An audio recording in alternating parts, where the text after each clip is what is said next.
నమస్తే welcome to NN news updates చూద్దాం.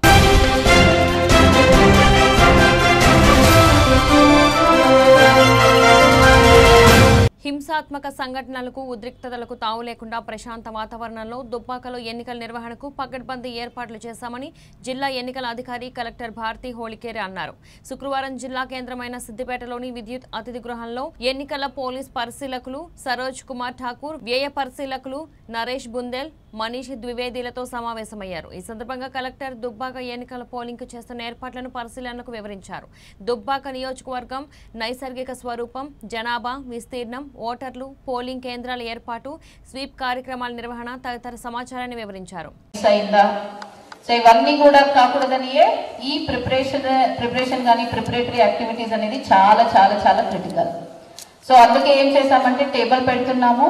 And మీకు ఆల్రెడీ చెప్పారు ఏ టేబుల్కి ప్రతి సెక్టర్లో 10, 11, 12 ఇలా ఉన్నారు. సో ఈ సెక్టర్లో ఏం చేస్తామంటే ఆ ఒక సెక్టర్ కాంపాక్ట్ గా ఉండేటట్టు చేస్తున్నాము. ఆ సెక్టర్ కి ఇన్ఛార్జ్ కూడా పెట్టాము. అంటే ఎవరు ఇన్ఛార్జ్ ఉంటారు, ఎవరెవరు ఆ సెక్టర్ కి అసైన్ చేసాము, అలాట్ చేసాము, వాళ్ళు ఎవరెవరు అనేది మీకు ఆల్రెడీ ఆర్డర్ ఉంది, తెలుసు. సో బేసికల్ గా ఏదంటే ఆ టేబుల్ చుట్టూ ఆ టేబుల్ కి సంబంధించిన పోలింగ్ స్టాఫ్ కోసం చైర్లు ఉంటాయి, వాళ్ళు వచ్చి కూర్చుంటారు. సెక్టర్ కి అలాట్ చేసిన వాళ్ళ ఎందుకంటే ఏ సెక్టర్ కి ఏ పోలింగ్ స్టాఫ్ అనేది యాక్చువల్లీ ఈ రోజు ర్యాండమైజేషన్ లో అయిపోతుంది, బట్ అది ఎవరికి తెలియదు. ఎందుకంటే అది సీల్ చేసి పెడతాము ఒకసారి ర్యాండమైజేషన్ అయిన తర్వాత. అది కూడా ఏంటి మనం చెయ్యము, సిస్టమ్ జనరేటెడ్ ర్యాండమైజేషన్. ఇది మనకి కూడా తెలియదు. ఏదంటే మనం అది జనరేట్ అయిన తర్వాత అంతమంది ఉంటారు, ఓన్లీ సంతకం పెట్టి సీల్ చేసి పెడతాం అంతే. సో ఎప్పుడు తెలుస్తుందంటే ఎర్లీ మార్నింగ్ సెకండ్ రోజు, థర్డ్ రోజు పోల్ కాబట్టి సెకండ్ రోజు ఇక్కడ డిస్ప్లే చేయడం జరుగుతుంది. సో అప్పటికి అందరికీ తెలుసు ఎవరెవరు ఏ పోలింగ్ స్టేషన్స్ కి వెళ్తున్నారు అని, అండ్ ఎవరు రిజర్వ్ లో ఉన్నారు అని కూడా అప్పుడే తెలుస్తుంది. సో వాళ్ళు ఏం చేస్తారు, అక్కడ అది చూసేసుకొని వచ్చేసి అండ్ అక్కడ ఒక లేఅవుట్ కూడా పెట్టండి. Layout in the sense A sector వాళ్ళు మొత్తం మన బయట ఏది ఉంది అది లేఅవుట్ పెట్టేసి ఏ సెక్టర్ వాళ్ళు ఎక్కడ ఉన్నారనేది ఓన్లీ సెక్టర్ నంబర్ రాసేస్తే సరిపోతుంది. అక్కడ మెటీరియల్ అన్ని అందాయా లేదా చూసుకోవాలి. అండ్ సెక్టర్ ఆఫీసర్స్ కి మెయిన్ గా అందరిది ఫోన్ నెంబర్ కూడా ఉండాలి వాళ్ళ దగ్గర. ఎందుకంటే మీకు ఆల్రెడీ నేను సెక్టర్ ఆఫీసర్ కి చెప్పినట్టు వెహికల్ పికప్ చేసుకోవడానికి మనమే వెహికల్ అరేంజ్ చేస్తున్నాము. సో వాళ్ళకి పికప్ పాయింట్స్ కూడా ఇవ్వడం జరిగింది అనుకుంటున్నాను. పికప్ పాయింట్స్ ఇచ్చాము, ఎక్కడి నుంచి పికప్ చేసుకుంటాము అనేది. సో వాళ్ళ రెసిడెన్స్ కి ఏది దగ్గర ఉందో ఆ పికప్ పాయింట్ నుంచి వాళ్ళు రావాలని చెప్పాము. అండ్ వాళ్ళని తీసుకొచ్చే బాధ్యత మనది. అంటే ఆ వెహికల్ సర్వీస్ ఎవరు అవైల్ చేసుకుంటారు. అలాగే వాళ్ళంతా వాళ్ళే వచ్చే వాళ్ళకి కూడా చాలా క్లియర్ గా చెప్పడం జరిగింది. 12 లాస్ట్, ఆ తర్వాత వస్తే అటెండెన్స్ లేదు, యాక్షన్ ఉంటుంది, రెమ్యునరేషన్ లేదు అనేది చాలా క్లియర్ గా మెసేజ్ ఇచ్చేసాం అందరికి. సో వాళ్ళందరూ వచ్చిన తర్వాత ఆ టేబుల్ కి సంబంధించిన ఆ సెక్టర్ కి సంబంధించిన ఎవరు ఉన్నారు అనేది మీరు ఇమీడియట్ గా సెక్టర్ ఆఫీసర్స్ ఎర్లీ మార్నింగ్ వచ్చిన తర్వాత you have to have the list with you. Sector officers ఆ లిస్ట్ మీ దగ్గర ఉంటే మీ సెక్టర్ కి సంబంధించిన పోలింగ్ స్టాఫ్ ఎవరు, వాళ్ళ డీటెయిల్స్ ఏంటి, వాళ్ళ ఫోన్ నంబర్స్ ఏంటి, ఇవి మీ దగ్గర ఉంటే ఎవరైనా లేట్ గా వాళ్ళ స్వంత వాహనాలని వాడుకొని లేదా స్వంతంగా వెహికల్ అరేంజ్ చేసుకుని వచ్చే వాళ్ళు ఉంటారు కదా, వాళ్ళు ఎవరైనా డిలే అయితే వాళ్ళకి ఫోన్ చేసి కనుక్కోవచ్చు వాళ్ళు వస్తున్నారా లేదా ఏంటి స్టేటస్ అనేది మనకి క్లారిటీ వస్తుంది. సో ఇవి కూడా సెక్టర్ ఆఫీసర్స్ కనుక్కోవాలి. దెన్ దాంతో పాటు చాలా క్రిటికల్ గా ఉండేవి మీకు ఆల్రెడీ చెప్పాము. ఒక లిస్ట్ ఉంటుంది, ఏదంటే మొత్తం మటీరియల్ ఏమేమి వాళ్ళకి సప్లై చేస్తున్నాము అనేది ఒక లిస్ట్ ఉంటుంది. ఆ లిస్ట్ లో వాళ్ళు అన్ని టిక్ చేసేసుకొని అన్ని ఉన్నాయా లేదా చెక్ చేసుకోవాలి. ముఖ్యంగా ఏదంటే ఈవీఎం ఏ పోలింగ్ స్టేషన్స్ కి అలాట్ చేసాం అదే వచ్చిందా లేదా. ఎందుకంటే ప్రతి పోలింగ్ స్టేషన్స్ కి ర్యాండమైజేషన్ తర్వాత ఆ పోలింగ్ స్టేషన్ కి వెళ్లాల్సింది ఖచ్చితంగా దానికే వెళ్ళాలి. అది కూడా సిస్టమ్ జనరేట్ చేసి ఉంటుంది. ఏదంటే ఫలానా పోలింగ్ స్టేషన్స్ కి ఈ యూనిక్ ఐడి ఉన్న వివిప్యాటే వెళ్ళాలి, ఈ యూనిక్ ఐడి ఉన్న 2 బియూలే వెళ్ళాలి, ఈ యూనిక్ ఐడి ఉన్న సియు వెళ్ళాలి అనేది ఆల్రెడీ సిస్టమ్ డిసైడ్ చేసింది, అవే వెళ్ళాలి ఖచ్చితంగా. సో దాంతో పాటు మీకు అందరికీ తెలుసు పేపర్ సీల్ అనండి, అడ్రస్ ట్యాగ్ అనండి, లేదా మార్క్డ్ కాపీ. అండ్ జనరల్ గా 17C కూడా మీకు ఐడియా ఉండాలి. 17C లో కూడా ఏదంటే మనకి 2 కాపీ ఉండాలి. ఎందుకంటే ఒక 17C అనేది మనం స్ట్రాంగ్ రూమ్ లో పెట్టి ఓకే మనం సీల్ చేసేస్తాము 17C అనేది. ఏమేమి పెడతాం అక్కడ 17C చేస్తారు. ఏది another copy of 17C, PO diary 17A, ఇవన్నీ కూడా జనరల్ అబ్జర్వర్ గారు ఆర్ఓతో కలిసి స్క్రూటినీ చేస్తారు. సో అది కూడా ఉండాలి కాబట్టి అవి చూసుకోండి. సో 2 కాపీ ఉండేటట్టు అదే ఏమేమి పెట్టాలి అవి చూసుకోండి. బట్ తర్వాత నెక్స్ట్ డే కూడా చాలా ఉంటాయి ఇవి స్క్రూటినీ చేసేది. అరే మేము అక్కడ పెట్టాము ఓపెన్ చేస్తామంటే అలా కుదరదు. So we have to be careful, అందుకే చెప్తున్నాను. సో అరే అవన్నీ ఇచ్చామా లేదా, మార్క్డ్ కాపీ వచ్చాయా లేదా, ఏఎస్టీ లిస్ట్ వచ్చిందా లేదా, అలాగే ఈ పార్ట్ 1, పార్ట్ 2, పార్ట్ 3 వచ్చాయా లేవా, అలాగే ఏదంటే చాలా పెద్ద లిస్ట్ ఉంటుంది అవన్నీ ఉండాలి. Because we have to give them 17C 3 copies సరిపోదు, అందరికీ 17C కాపీ ఇవ్వాలి కదా. 23 క్యాండిడేట్స్ ఉంటారు. సో 25 కాదు, ఒక ఎక్స్ట్రానే ఇవ్వండి, 1-2 ఎక్స్ట్రానే ఇవ్వండి. 23 కాదు, 23 క్యాండిడేట్సే ఉన్నారు. 23 క్యాండిడేట్స్కి ఇవ్వాలి, మళ్ళీ మన స్ట్రాంగ్ రూమ్కి కావాలి, ప్లస్ మీ స్క్రూటీన్కి కావాలి. So you have to have more than 23. 25 కంటే ఎక్కువనే ఇవ్వండి. సో ఏదైనా వాళ్ళు రాసే ముందు ఏదో తప్పుగా అయినా ఎందుకు అవన్నీ. సో మోర్ ఇచ్చేస్తే పర్లేదు, మిగిలితే వాపస్ ఇచ్చేస్తారు. బట్ అక్కడ తక్కువ పడి మళ్ళీ అరే నా దగ్గర లేదు, ఒకటి ఏదో తప్పు చేశాము, నా దగ్గర ఇంకొకటి లేదు అనేది ఇలాంటివి పెట్టుకోవద్దు. సో ఇప్పుడు మీకు 5 మందిలో ఎవరెవరికి ఏ డ్యూటీ అనేది మీరు మళ్ళీ రీఅలాట్మెంట్ చేసుకోవాలి. జయచంద్ర అది రీఅలాట్ చేయండి, ఏ డ్యూటీ ఉంటాయి అనేది వాళ్ళు రీఅలాట్ చేసుకుంటారు. అటెండెన్స్ ఎవరు తీసుకోవాలి, అండ్ దెన్ ఈ మటీరియల్ అన్ని చెక్ చేసుకోవడము, లేదా ఎవరైనా రాకపోతే వాళ్ళకి ఫోన్ చేసి ఎక్కడ ఉన్నారనేది కనుక్కోవడము. అలాగే ఏదంటే ఈ మటీరియల్ కూడా చెక్ చేసుకున్న తర్వాత వాళ్ళకి డౌట్ ఏదైనా ఉన్నా కానీ ఇక్కడ ఆల్రెడీ SLMT, DLMTs ఉంటారు, వాళ్ళు కూడా డౌట్ క్లారిఫై చేస్తారు. అలాగే దాంతోపాటు ఒకటి ఇక్కడ మనము పోలింగ్ స్టేషన్ ఎలా ఉంటుంది అని చూపించడానికి కూడా ఒక సెట్ రెడీ చేస్తున్నాము ఇక్కడ డిస్ట్రిబ్యూషన్ సెంటర్లో. అంటే PO ఎక్కడ కూర్చుంటారు, APO ఎక్కడ కూర్చుంటారు, and polling officer 1, polling officer 2 ఎక్కడ కూర్చుంటారు, అండ్ ఇప్పుడు వెబ్ కాస్టింగ్ అనేది ఎక్కడ ఉంటుంది, కంపార్ట్మెంట్ ఎక్కడ ఉంటుంది, అండ్ పోలింగ్ పార్టీస్ ఎక్కడ కూర్చుంటారు. అలాగే బయట మనము క్యూలో నిలబడాలంటే ఏమేమి ఉంటుంది, ఎలా ఉంటుంది, ఈసారి క్యూలో కూడా ఉండాలి అంటే సర్కిల్స్ కానీ స్క్వేర్ కానీ వేసింటాం, ఎందుకంటే సోషల్ డిస్టెన్స్ మెయింటైన్ చేయాలి కాబట్టి. సో ఇవన్నీ కూడా చెప్పాలి. అలాగే రేపు అది డిస్ట్రిబ్యూషన్ సెంటర్ రోజు కూడా ఇంకొకటి మనం అనౌన్స్ చేయాల్సింది ఏముంటుందంటే, ఇప్పుడు మన 3 కేటగిరీ ఆఫ్ అబ్సెంటీ ఓటర్స్కి పోస్టల్ బ్యాలెట్ అలౌ చేయడం జరిగింది ఈసారి. దాంట్లో ఒక కేటగిరీ 80 కంటే ఎక్కువ ఏజ్ అయిన వాళ్ళు, లేదా PWD ఓటర్స్కి, అలాగే కోవిడ్ పాజిటివ్ ఉన్న వాళ్ళకి కూడా ఇది అవైల్ చేసుకునే అవకాశం ఉంది. ఇప్పటిదాకా మన ఈ దుబ్బాక కాన్స్టిట్యుయెన్సీలో 1558 మెంబర్స్ 2 కేటగిరీకి చెందిన వాళ్ళు అవైల్ చేసుకున్నారు, అది PWD అండ్ అబోవ్ 80 years. అదే కాకుండా ఇప్పుడు మన దగ్గర కొత్తగా కోవిడ్ పాజిటివ్ వచ్చిన వాళ్ళు ఉన్నారు కాబట్టి వాళ్ళకి కూడా పోస్టల్ బ్యాలెట్ ఇలా ప్రొవిజన్ ఉంది అని చెప్తున్నాము. అరౌండ్ 130 ఇప్పటి వరకు ఉన్నారు, ఇంకా అది పెరగచ్చు. 2nd వరకు మనకి టైం ఉంది కాబట్టి సో వీఆర్ టెల్లింగ్ దెమ్ ఎవరైనా ఆసక్తి ఉన్న వాళ్ళు దీంట్లో ఇది చేసుకోండి అని. ఎవరైనా అయితే ఓకే, వాళ్ళు లేదు మేము డైరెక్ట్గా వచ్చి వేస్తామంటే 5 తర్వాత వాళ్ళని అలౌ చేస్తాము. అలౌ చేసిన వాళ్ళకి ఇన్ కేస్ కోవిడ్ పాజిటివ్ ఉంటే వాళ్ళకి PPE కిట్ ప్రొవైడ్ చేస్తాము. ఓకే, సో సెక్టర్ ఆఫీసర్స్ కానీ మీ పోలింగ్ స్టాఫ్ కానీ భయపడాల్సిన అవసరం లేదు, మొత్తం PPE కిట్ వాళ్ళకి ఇస్తాము. అలాగే ప్రతి ఒక్కరికి కూడా గ్లౌజ్ ఇస్తున్నాము. ఈ కోవిడ్ మటీరియల్ కూడా సో అందిందా లేదా, ఈ గ్లౌజ్ అన్ని అక్కడి నుంచి డైరెక్ట్గా వెళ్తాయా జయచంద్ర? పరిధిలో Dubbaka assembly constituency by elections preparations అన్ని పూర్తి అయినవి. మేడం చెప్పినది మళ్ళీ ఒకసారి దుబ్బాక అసెంబ్లీ కాన్స్టిట్యుయెన్సీ ప్రజలకి నేను ఇన్సిస్ట్ చేస్తున్నాను. ఈ ఓటు హక్కు అన్నది అది అంత ఈజీగా మనకి రాలేదు, చాలా ప్రాణాలు త్యాగం చేసి తెచ్చుకున్న హక్కు ఇది. ఈ హక్కుని ప్రతి ఒక్కరు ఆ వాల్యూని తెలుసుకొని ఏదో చిన్న డబ్బులకి కానీ మందుకి కానీ లొంగిపోకుండా స్వేచ్ఛగా మీరు ఎవరికి ఓటేయాలని అనుకుంటున్నారో మీరు వచ్చి ఓటేయాలని కోరుతున్నాము. దానికి ఆ ఫ్రీ అండ్ ఫేర్ పోల్ని ఎన్ష్యూర్ చేసే విధంగా Election Commission of India instructions మేరకి షెడ్యూల్ అనౌన్స్ చేసిన టైం నుంచి ఇప్పటి వరకు డిఫరెంట్ టీమ్స్ పనిచేసినవి. ఇప్పుడు ఫ్రీ పోల్ ఎన్షూర్ చేసుకోవడానికి కొన్ని చర్యలు కూడా తీసుకోవడం జరిగింది. దానిలో ఫస్ట్ మనకి పోలింగ్ డే నుంచి 48 hours బిఫోర్, అంటే 1వ తారీఖు ఈవినింగ్ 6 o'clock తర్వాత బయట నుంచి క్యాంపెయినింగ్కి వచ్చిన వాళ్ళు ఎవరైతే ఉన్నారో, లేకపోతే దుబ్బాక కాన్స్టిట్యున్సీ సంబంధించిన రిజిస్టర్డ్ ఓటర్స్ లేకుండా ఎవరైతే ఉన్నారో వారందరూ కాన్స్టిట్యున్సీ నుంచి బయటికి వెళ్ళిపోవాల్సిన అవసరం ఉంటుంది. వారు సంబంధించిన temporary staying places, rented places, function halls అవన్నీ మేము ఆల్రెడీ ఎన్యూమరేషన్ చేయడం జరిగింది. సో వారిని ఈ కాన్స్టిట్యున్సీ నుంచి బయటకి పంపించే క్రమంలో అన్ని టీమ్స్ కూడా దాన్ని ఎన్ష్యూర్ చేసుకోవాల్సిన అవసరం కూడా ఉంటుంది.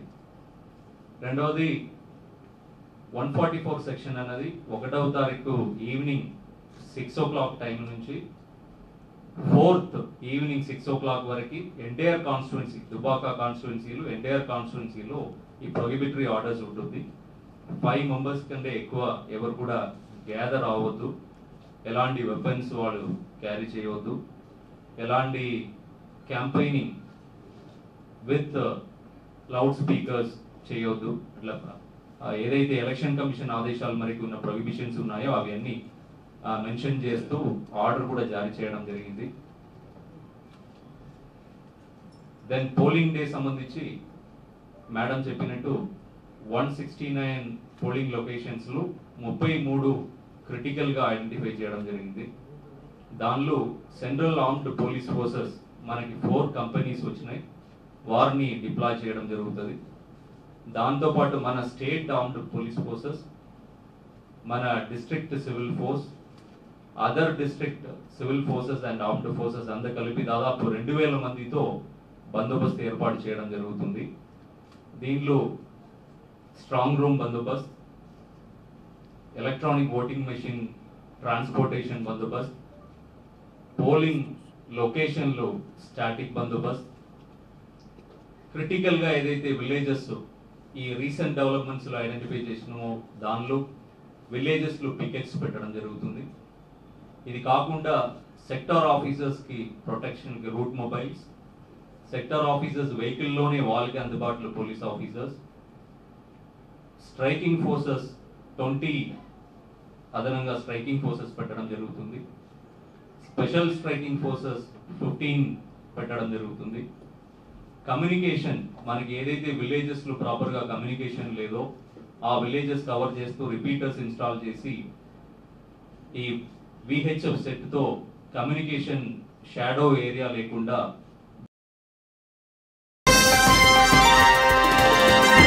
సంగారెడ్డి జిల్లాలో సర్దార్ వల్లభాయ్ పటేల్ 145వ జయంతి సందర్భంగా జాతీయ ఐక్యతా దినోత్సవాన్ని పురస్కరించుకుని ఉదయం 11 గంటలకు జిల్లా పోలీస్ కార్యాలయంలో జాతీయ ఐక్యత రక్షణను కాంక్షిస్తూ సంగారెడ్డి జిల్లా ఎస్పీ చంద్రశేఖర్ రెడ్డి పోలీసు అధికారులు సిబ్బంది చేత ప్రతిజ్ఞ చేయించారు. మన దేశం యొక్క ఐక్యత, సమగ్రత మరియు భద్రతను కాపాడడానికి నన్ను నేను అంకితం చేస్తున్నానని మరియు నా తోటి ప్రజల్లోకి సందేశాన్ని వ్యాప్తి చేయడానికి నా వంతు కృషి చేస్తానని ప్రమాణం చేయించున్నాను. సర్దార్ వల్లభాయ్ పటేల్ గారి యొక్క దూరదృష్టి మరియు చర్యల ద్వారా సాధ్యమైన మన దేశం యొక్క ఐక్యతా స్ఫూర్తితో నేను ఈ ప్రమాణం చేయించున్నాను. మన దేశం యొక్క అంతర్గత భద్రతను కాపాడడానికి నా వంతు సహకారం అందించాలని కూడా సంకల్పిస్తున్నాను.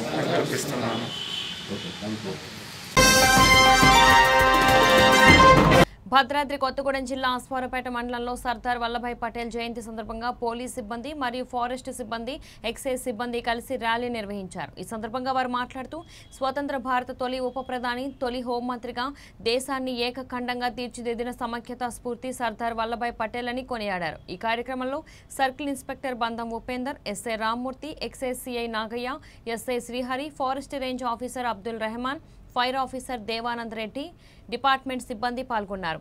మీడియా మిత్రులు, ప్రజాప్రతినిధులు, ఇతర మత పెద్దలు అందరికీ మా యొక్క ప్రత్యేకమైన ధన్యవాదాలు తెలియజేస్తున్నాం. ఒక పిలుపుతోటే ఇక్కడ గ్యాదరైన ప్రతి ఒక్కరికి ఈ కార్యక్రమానికి హాజరైనందుకు పేరు పేరున ప్రత్యేక ధన్యవాదాలు తెలియజేస్తున్నాము. ఈ సమగ్రత అనేది ఎప్పటికీ భారతదేశంలో పడ్డవిల్లాలని మనమందరం ఆకాంక్షిస్తూ ఆ సమగ్రత దెబ్బతినకుండా ఉండడానికి ప్రతి ఒక్కరూ కృషి చేస్తామని ఈరోజు మనందరం ప్రతిజ్ఞ చేశాము. ఆ ప్రతిజ్ఞ కట్టుబడి ఈ సమగ్రతని మనం కాపాడుకోవాల్సిన బాధ్యత ప్రతి పౌరుడి మీద, ప్రతి అధికారి మీద ఉంది. ఈ కార్యక్రమానికి ఇచ్చేసినందుకు మీ అందరికీ ప్రత్యేక ధన్యవాదాలు తెలియజేస్తున్నాం. Thank you. సర్దార్ వల్లభాయ్ పటేల్ గారి జయంతి ఈరోజు. బ్రిటిష్ వారి పరిపాలన కాలంలో మన యొక్క భారతదేశం చిన్న భిన్నమై వివిధ సంస్థానాల ఆధీనంలో ఉంది. ఎప్పుడైతే మనకి ఇండిపెండెన్స్ వచ్చిందో అప్పుడు సర్దార్ వల్లభాయ్ పటేల్ ఆధ్వర్యంలో దాదాపు 500 చిల్లర సంస్థానాలన్నింటినీ ఏకం చేసి విభిన్న జాతులు, భాషలు, సంస్కృతులు ఉన్న భారతదేశంలో విభిన్న రాజులు ఉండగా వాళ్ళందరినీ తన యొక్క సాక్షిశక్తితో, చాతుర్యంతో ఏకం చేసి మన యొక్క ఇప్పుడున్న ప్రజెంట్ ఇండియా షేప్ని తీసుకొచ్చిండు. ఆయన స్మరించుకుంటూ, ఐరన్ మ్యాన్ ఆఫ్ ఇండియాని స్మరించుకుంటూ, ఆయన యొక్క దృక్పథాన్ని స్మరించుకుంటూ మనం 2014 సంవత్సరం నుండి ఈ యొక్క ఏకతా దివాస్గా జరుపుకుంటున్నాం. ఈ సందర్భంగా మా అసరాపేట పరిధిలోని అన్ని డిపార్ట్మెంట్ల సంస్థలు ఈ యొక్క ఏకతా దివాస్ ర్యాలీ నిర్వహించడం. ఈ ర్యాలీలో పాల్గొన్న ఫారెస్ట్ డిపార్ట్మెంట్ వారికి, ఎక్సైజ్ డిపార్ట్మెంట్ వారికి, ఫైర్ డిపార్ట్మెంట్ వారికి, రెవెన్యూ వారికి, ఇతర అన్ని శాఖల అధికారులకు ఈ కార్యక్రమానికి చేసిన ప్రెస్ మిత్రులకు అందరికీ ప్రత్యేక ధన్యవాదాలు తెలియజేస్తున్నాం. Thank you. To preserve the unity, integrity and security of the nation, and also strive hard to spread this message among my fellow countrymen. I take the pledge in the spirit of unification of my country, which was made possible by the vision and actions of Sardar Vallabhbhai Patel. I also solemnly resolve to make my own contribution to ensure internal security of my country. Okay. Nellore జిల్లా కావలి municipality పరిధిలోని మద్దూరుపాడులోని Shri Venkatasai modern rice మిల్లుకు ration బియ్యం వెళుతున్నాయని సమాచారంతో కావలి IPS అధికారి KV Maheshwar Reddy దాడి చేసి 4 ఆటోలను 18 టన్నుల ration బియ్యాన్ని సీజ్ చేసి 7 సిబ్బందిని అరెస్ట్ చేసినట్లు తెలిపారు. అనుమానిత రేషన్ బియ్యం గోదాంలో ఉన్నట్లు, వాటిపై పూర్తి సమాచారం సేకరించి రికార్డులు తనిఖీలు నిర్వహిస్తున్నట్లు మహేశ్వరరెడ్డి తెలిపారు.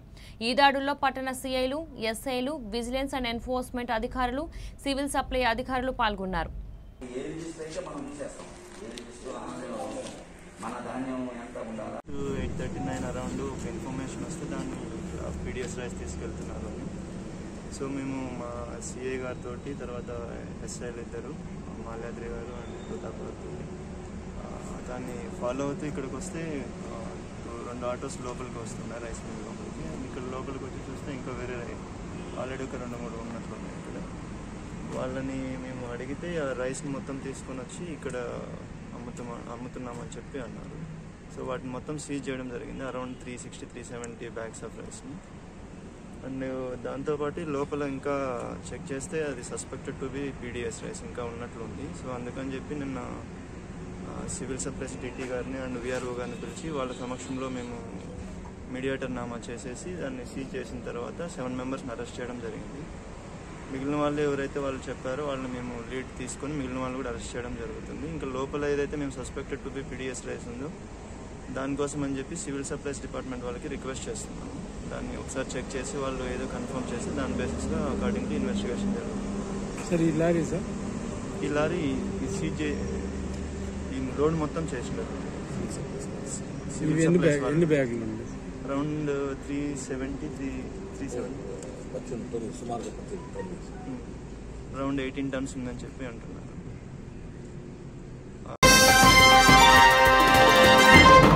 నెల్లూరు జిల్లా ఉదయగిరి నియోజకవర్గం వింజమూరు మండలంలో స్థానిక అశోక్ నగర్లో నీటి సమస్యతో ఇబ్బందులు పడుతున్నామని మహిళలు పెద్ద ఎత్తున ఎంపీడీఓ కార్యాలయం నందు నిరసనకు దిగారు. ఈ సందర్భంగా మహిళలు మాట్లాడుతూ శాశ్వత నీటి సమస్య పరిష్కారం చూపకుండానే మంచినీటిని తోలుతున్న ట్యాంకర్లను నిలుపుదల చేయడం సరికాదని అన్నారు. వింజమూరు మండల మాజీ కన్వీనర్ వల్లాల కొండారెడ్డి కలగజేసుకుని మంచినీటి సమస్యను పరిష్కరించేందుకు కృషి చేస్తానని మహిళలకు హామీ ఇవ్వడంతో అనంతరం వారు నిరసనను విరమించారు.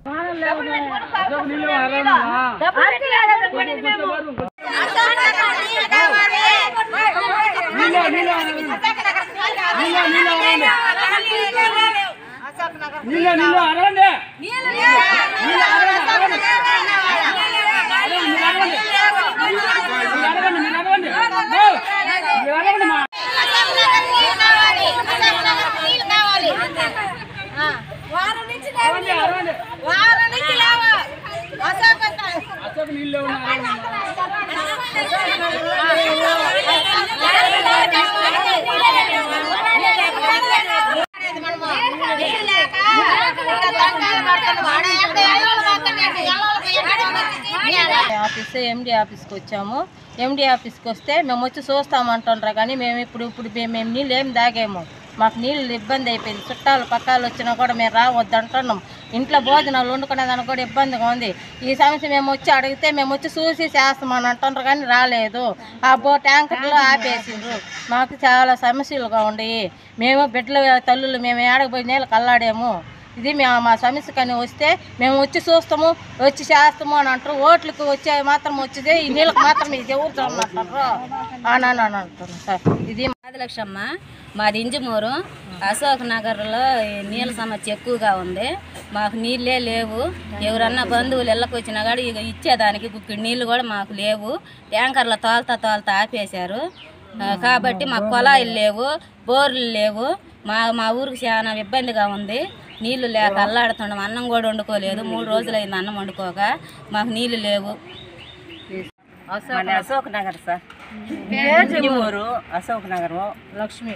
నా పేరు లక్ష్మమ్మ. ఇబ్బందిగా ఉంది.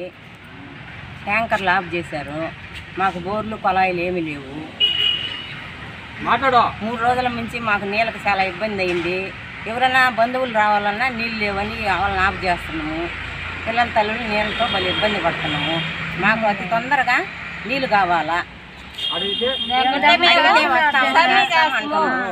మేము స్ట్రైక్ చేసుకుంటాము అని చెప్పి మేము వచ్చి చూస్తాము చేస్తామంటున్నారు కానీ మేము చెప్పినా కూడా వాళ్ళు రావటం లేదు.